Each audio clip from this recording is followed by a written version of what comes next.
Back here tonight, investigators from across western New York trying to pinpoint the cause of 3 deadly fires over the course of a few days. One blaze taking place on Pine Circle in Cheektowaga, a second deadly fire igniting on Wayland Avenue in Buffalo, and a third blaze sweeping through a West Seneca home on Dirkson Avenue.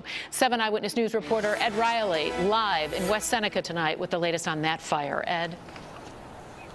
Well, Joanna, the victim of this fire is identified as 68-year-old Bernadine Kowalski. She was also known as Dina to her friends and family. Now, she lived by herself inside this house because her husband was in a nursing home. And this morning around 6:30 a.m., something happened that caused this Dirkson Avenue home to burst into flames.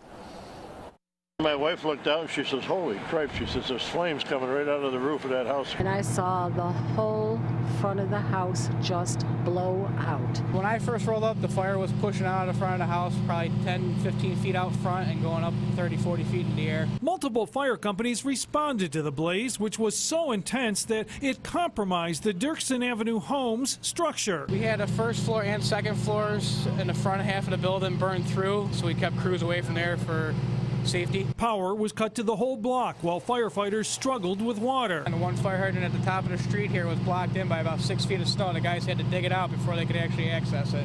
The sole occupant, Dina Kowalski, was trapped inside. Her body later found close to a front door. It's torture, man. I mean, it's a good neighbor of ours. It's a sad loss. It was a real tragedy, believe me. The fire also spread to neighbor Brian Lake's home, making it unlivable. By the time the firemen got here, the fire spread up into my attic and through my walls. The Red Cross is now helping. Neighbors tell us they saw Dina Kowalski just last evening as she cleared snow. The elderly woman telling people she had heating problems. She said her furnace had gone out. I guess water had gotten in the house, and so the furnace wasn't working.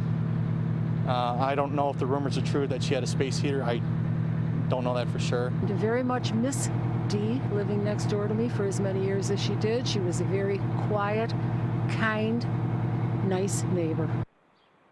Now, the cause of this fire remains under investigation, and making this even more painful for her family, Dina Kowalski had just buried her husband on Friday.